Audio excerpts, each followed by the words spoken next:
fait qu'on est devant un système UV de ETS qu'on voit assez régulièrement nous autres. Je vais vous présenter un peu comment les pièces, puis comment ça marche un peu, puis après on va regarder comment changer une lampe, parce que c'est l'opération que, quand on sait comment le faire, c'est quand même simple, mais des fois quand on l'a jamais fait, on va être sûr de rien briser puis de le faire comme du monde, c'est bien correct. Donc cette vidéo-là va vous montrer comment faire pour vous y prendre de vous-même. Puis on vous montrera un petit peu les paramètres là, de base dans le UV. C'est quelque chose qu'un coup qui s'est installé et qui est en marche, on n'a pas beaucoup, on n'a pas besoin de retoucher là. Comme je vous dis, nettoyer un peu le bâti lui-même, puis changer les lampes, c'est à peu près ça. Fait que on a une sonde de température ici. On a une sonde de luminosité ici. Fait que la sonde de température est là pour gérer des alarmes. Fait que si, exemple, on arrête la pompe de filtration, mais qu'on n'a pas arrêté les UV, les lampes vont surchauffer parce que l'eau est stagnante, puis la température va monter. Donc, des fois, on est relié avec la pompe avec un interlock, puis elle va s'arrêter en même temps que la pompe, mais des fois, non. Puis de toute façon, ça peut faire défaut, c'est de l'électricité, c'est de la mécanique.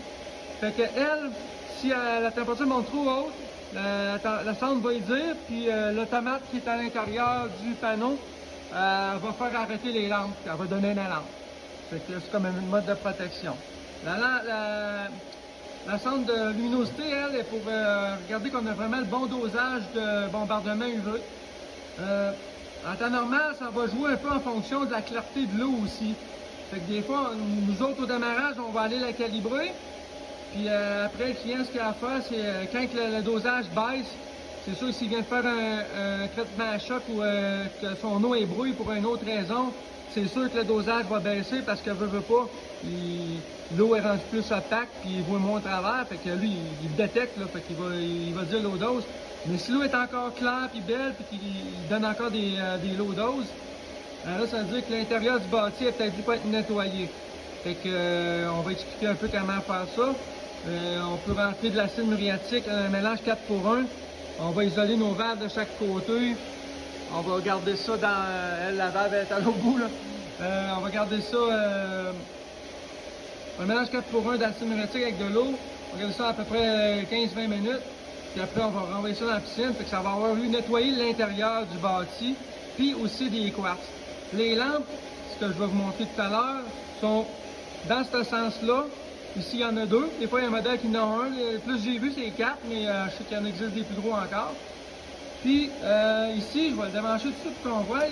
C'est ce qu'on appelle le fameux wiper. Dans le fond, pour garder les vitres le plus propre possible autour de la lumière, ben, il y a comme un petit système automatique qui va partir une fois par jour ou bien 2 fois par jour, dépendant comment on le programme.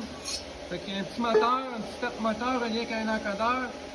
Il va sur une vis sans fin, c'est comme si tu aurais des O-rings qui font le tour de la vitre, de la lumière, pour les essuyer, les nettoyer.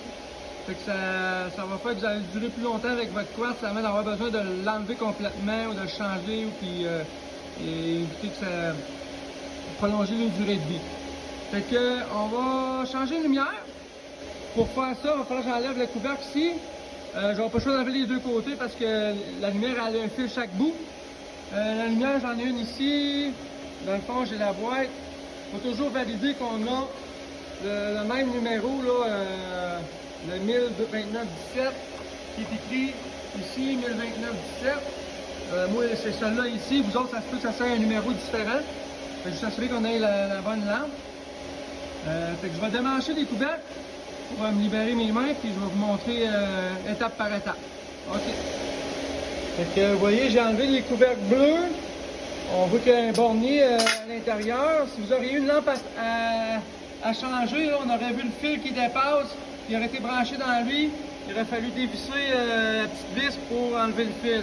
Moi ici, c'est parce qu'il est flambant neuf. Moi, je vais les mettre pour la première fois à la lumière. Mais vous autres, vous auriez eu un fil ici, puis un fil de l'autre bord. Fait que faut débrancher le bornier pour pouvoir accéder à la lumière. Ensuite, on a les vis ici. Les premières que j'ai enlevées, c'est des Allen Key. C'est beau, ils sont serrés et tout. Il y a un O-ring ici, on fait attention pour ne pas le perdre. Celle-là, il faut les serrer juste au doigt. Parce que ça, c'est de la céramique. Si vous allez torquer ça avec un Allen Key, ben, il y a des chances que vous le cassez, c'est fragile. La céramique, à quoi qu'elle sert? elle sert à maintenir la lumière en plein milieu du quartz. Le quartz, c'est quoi? C'est la vitre qui va être autour de la lumière. Fait que, vous voyez, c'est rond, la lumière, là, va venir embarquer ici, là, tantôt. La partie blanche qui est ici, là, ça va rentrer dedans. Là, elle est dans un sac, faut pas toucher avec nos doigts. On va la tenir par le bout. Si on touche avec nos doigts, notre film graisseux qu'on a sur la peau va faire qu'elle va se brûler plus vite. Fait qu'on fait bien attention, on se sert du sac comme d'un gant. Au pire, on peut mettre des gants, justement, les petits gants de chirurgien, là, si on n'est pas sûr. Si on fait attention, on est capable juste avec en se tenant par le sac. Fait que, à l'intérieur ici, il y a une vitre, là, en dessous. Fait que ça, c'est le quartz. C'est lui que les petits wipers vont aller nettoyer. Puis c'est lui qu'on souhaite ne pas avoir changé le plus longtemps possible parce que c'est un peu fastidieux comme travail. Fait que, pour ça qu'il faut tout bien faire les choses. Donc, moi, la lampe, je vais enlever la céramique qui est de l'autre côté aussi. Je vais passer mes fils dedans. Puis je vais en avoir deux comme ça à faire. Fait que, je vais vous montrer là, étape par étape aussi. Fait que je vous reviens avec la lampe. Je vais vous montrer une petite demi-étape là. Fait que j'ai passé mon fil à travers la céramique. Je la tiens par ici. Je touche pas à la lampe, à la vitre.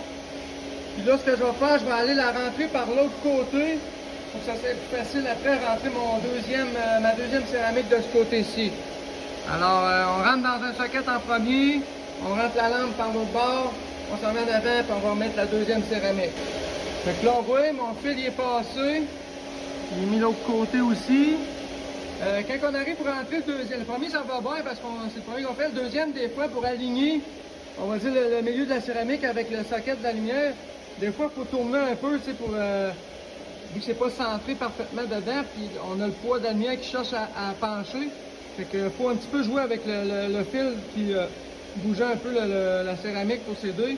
On le sent quand il est en place. Faut juste pas trop forcer pour pas casser la lumière. Ça peut prendre quelques secondes avant d'y arriver, là. Des fois ça marche le premier coup, mais trois quarts du temps ça prend quelques secondes pour réussir à rentrer à sa place. Fait que là, moi ce que je vais faire, je vais remettre mes vis, comme j'ai dit là, serrées au doigt seulement. Fait que je sens le trou il est là. Fait que je vais faire ça pour l'autre côté, même affaire. Ensuite, je vais raccourcir mes fils. C'est comme trop long pour rien, ça là. Fait que je vais recouper et éplucher mon fil. Puis, je vais venir le brancher dans le bornier. Fait que je vous remonte ça tantôt. Alors, on voit, j'ai fait l'autre bord déjà, là. Fait que j'ai branché mon fil de lumière dans mon bornier, avant d'un bloc Lego. Ça passe bord en bord. Fait que toujours s'assurer qu'il est bien rentré puis qu'il est bien vissé. Des fois, les gens ils peuvent faire l'erreur de l'autre fil qui est ici, il va comme trop loin, ils l'ont poussé loin, puis là, ce fil-là, il se fait visser, mais il embarque juste à moitié sa vis. Puis là, ben, avec la vibration avec le temps, ou ben qui est mal serré, hop, il débarque, puis là, ben, t'as des alarmes dans ton panneau parce qu'il dit que t'as une faute sur ta lumière. Fait que juste assurer que le fil noir, il est vissé vraiment juste avec la vis qui est vers lui. Puis le fil blanc de la lumière dans sa vis à lui, pas qu'il se chevauche. Puis pour me donner une chance, moi j'ai slacké le cord seal ici. Ça m'a permis de tirer. Là, je pourrais le faire là, pour vous montrer en tenant mon téléphone, mais regardez, ça me donne du lousse un peu pour travailler. Après, je la retire pour remettre à sa place. Fait que, encore une fois, j'ai vissé ça au doigt. Vous voyez, là, je suis capable de la redévisser. C'est suffisant. C'est pas lui qui fait l'étanchéité. C'est les autres cils qui sont en dedans que vous voyez pas. Lui, il sert vraiment juste de support. Fait qu'on ne veut pas le casser. On le sert juste au doigt. Je suis tannant, mais je vais être encore plus tannant si vous le cassez puis vous m'appelez pour ça.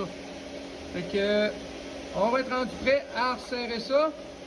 Puis, à resserrer mon cord seal. Puis, on va faire l'autre lumière. Puis, on va être à l'étape suivante. Bon, pour ceux qui sont plus visuels et qui auraient aimé ça voir la lumière rentrer, même moi, si je suis habitué, je prends mes deux mains, là. Fait que là, je vais m'essayer avec une main pour vous le montrer. Fait que si je la brise, ça va être de votre faute. Fait que, j'ai coupé le fil pour me donner une chance. Fait qu'il n'y a vraiment pas de danger. On fait juste aligner dans le trou. On fait attention, c'est pas la fin du monde si on frotte un peu. Faut juste pas pousser en fou. Vous voyez la petite bulle qui est ici aussi, pas l'accrocher sur le bord, pas casser. On s'en vient, quand on est à côté, that's it. Ensuite, Et là, je vais rentrer mon autre, mais là j'ai vraiment besoin de mes 2 mains. Mais vous m'avez vu tantôt, je rentre mon fil, puis je le ressors. Comme j'ai dit, je vais m'aligner un peu en tournant. C'est pour ça que je ne visse pas les vis l'autre bord tout de suite, pour me donner l'opportunité de pouvoir tirer puis avancer avec, pour me donner une chance pour placer mon socket en céramique ici. Fait que c'est vraiment juste ça, là. Donc j'ai fini de remettre mes lumières, j'ai resserré mes cordes cils en dessous, j'ai remis mon couvercle. Fait que tout est beau, on est prêt à y aller. Peut-être juste expliquer une dernière affaire, j'ai oublié de mentionner aussi la poignée qu'il y a ici. C'est pas une valve, c'est un tamis. C'est fait au cas où que vous auriez une vitre qui casse. C'est rare que ça arrive, là, mais ça pourrait arriver. Si la vitre casse, ben le tamis va retenir la vitre pour pas que ça s'en aille dans la piscine. Par contre, si vous avez eu des problèmes au niveau de la filtration, qu'il y a du sable qui s'est rendu jusqu'ici, quelque chose, puis que ça bouche, ben là, l'eau, probablement, vous allez vous en rendre compte parce que la pression va monter sur votre système, mais si vous ne faites pas le lien tout de suite, puis que ça se fait graduellement, à un moment donné, vous allez avoir des alarmes de température. Pourquoi? Parce que l'eau peut plus circuler autant, elle passe moins vite, elle devient plus chaude ici, elle va vous donner des alarmes de température. Fait que ça, c'est un indice que le tamis s'en vient probablement boucher. Fait que si vous êtes sûr à 100% que la vitre n'est pas cassée, que tout fonctionne bien à ce niveau-là, ben vous allez la tourner, la refermer 4-5 coups pour faire comme nettoyer le tamis, faire partir la cochonnerie qu'il y aurait dedans. Là, vous allez ouais, mais là, ça s'en va dans la piscine, nanana. Ouais, mais il n'y a pas d'autre moyen que ça. Sinon, il faut tout débotter, tout enlever. Donc, c'est un moindre mal. Là. Ça va repartir dans la filtration, puis on ramasse ça dans les paniers des cumoirs. Fait que c'était le point que j'avais oublié de mentionner. Fait que les lumières sont changées, on est prêt à partir le système.